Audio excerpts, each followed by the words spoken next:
నమస్తే. ప్రస్తుతం మనతో పాటు డాక్టర్ లింగస్వామి గారు ఉన్నారు, మాల ప్రజా సంఘాల చైర్మన్.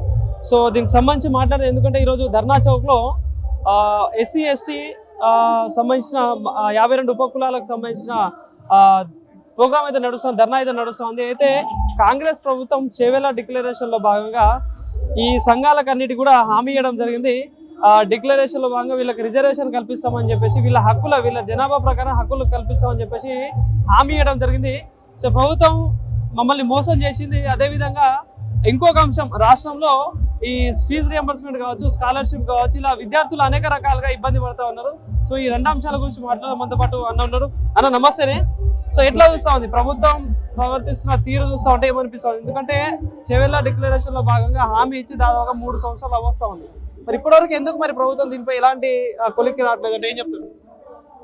ఇవాళ తెలంగాణ రాష్ట్రంలో ఉన్నటువంటి కాంగ్రెస్ ప్రభుత్వం ఏదైతే ఉన్నదో, గతంలో ఉన్నటువంటి కేసీఆర్ ప్రభుత్వము ఎస్సీలకు వ్యతిరేకంగా పనిచేస్తుందని చెప్పేసి అని ఎస్సీలందరి ఓట్లు కూడా క్యాప్చర్ చేసుకోవడానికి, ఎస్సీల ఓట్లందరూ కూడా వేసుకొని అధికారంలోకి రావాలని చెప్పేసి ఈ రాష్ట్రంలో ఉన్నటువంటి 18% పైన ఉన్నటువంటి ఎస్సీలందరూ ఓట్లు వేస్తే కేసీఆర్ ప్రభుత్వం వచ్చి బీఆర్ఎస్ పార్టీ పోయి కాంగ్రెస్ పార్టీ వస్తుందని చెప్పేసి వాళ్ళు చేవెళ్ళ డిక్లరేషన్ పెట్టడం జరిగింది.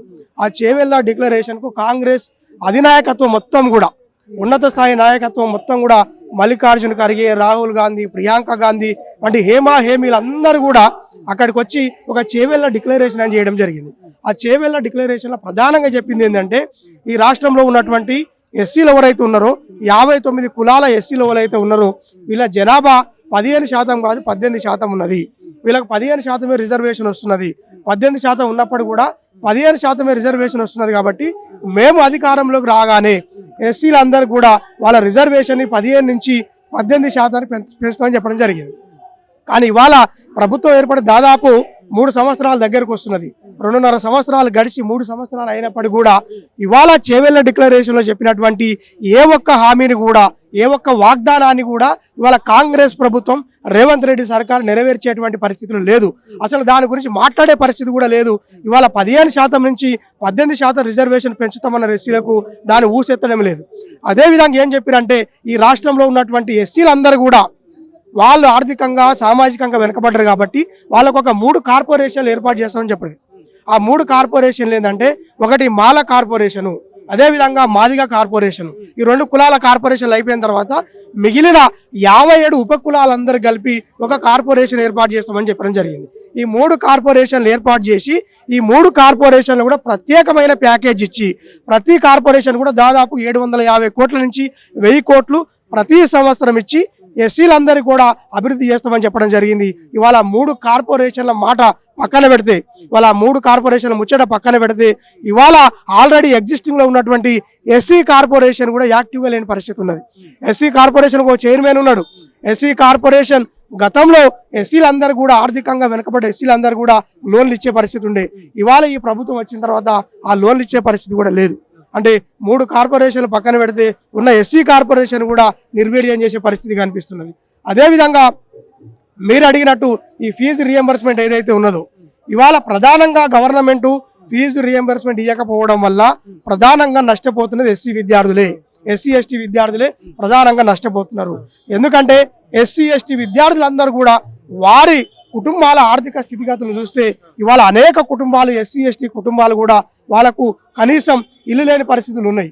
అదేవిధంగా గూడుకు దూరంగా ఉన్నారు. ఇవాళ రాజ్యాధికారంలో వాళ్ళ వాటా లేదు.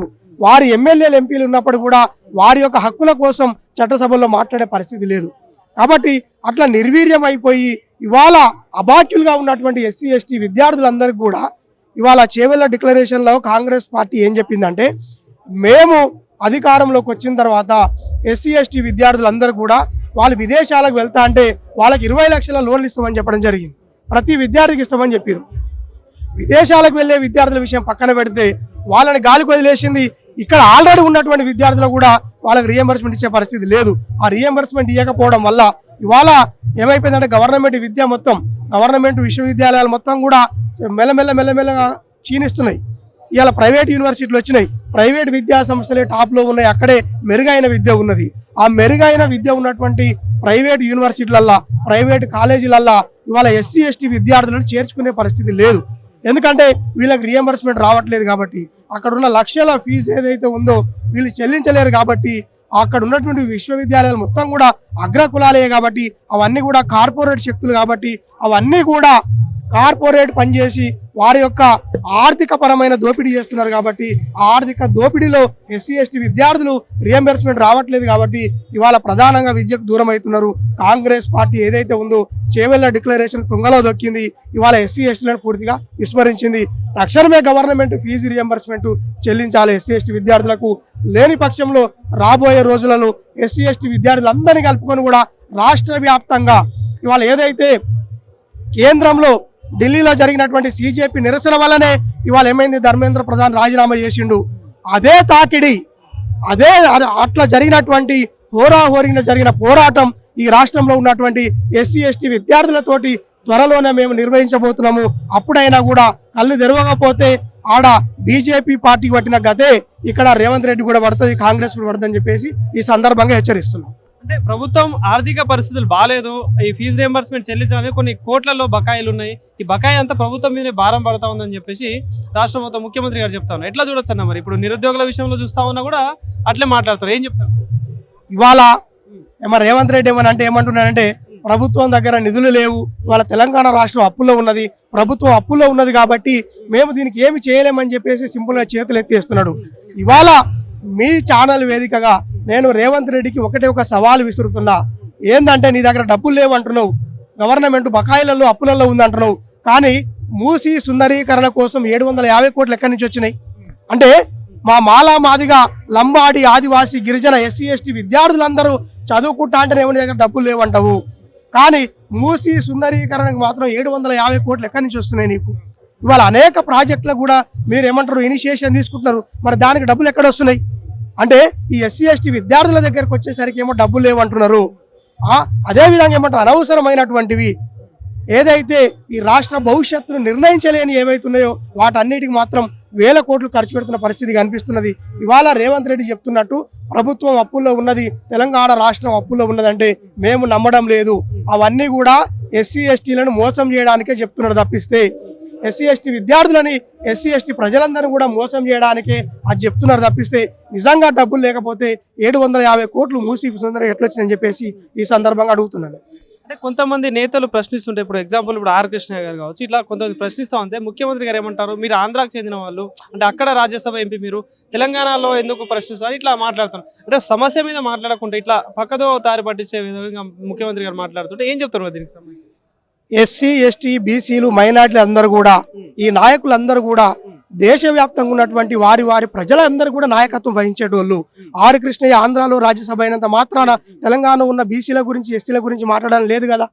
ఎందుకంటే ప్రజలు ఎక్కడైనా ప్రజలే, బీసీలు ఎక్కడైనా దేశం మొత్తం కూడా బీసీలే, ఎస్సీలు దేశంలో ఎక్కడ పోయినా కూడా ఎస్సీలే, ఎస్టీలు ఎక్కడ పోయినా కూడా ఎస్టీలే. ఈ నాయకులందరూ కూడా వారి ప్రజలందరికీ అన్యాయం జరిగేటప్పుడు ఆ గొంతు వినిపించేటువంటి అవకాశం, ఆ గొంతు వినిపించే బాధ్యత నాయకుల మీద ఉన్నది. అది దేశవ్యాప్తంగా ఢిల్లీలో పోయి కూడా మాట్లాడదాం. మరి అదే రేవంత్ రెడ్డి ఇక్కడ తెలంగాణ ప్రభుత్వానికి తెలంగాణ రాష్ట్రానికి బీజేపీ అన్యాయం చేస్తుందని చెప్పేసి ఢిల్లీలో మాట్లాడుతుంది కదా. పోయి మరి ఢిల్లీలో మాట్లాడే రైట్ నీకెక్కడది మరి, అవునా కాదా? మరి ఢిల్లీలో ఉన్నటువంటి రాహుల్ గాంధీ ఇక్కడ వచ్చి కూడా మాట్లాడుతున్నాడు.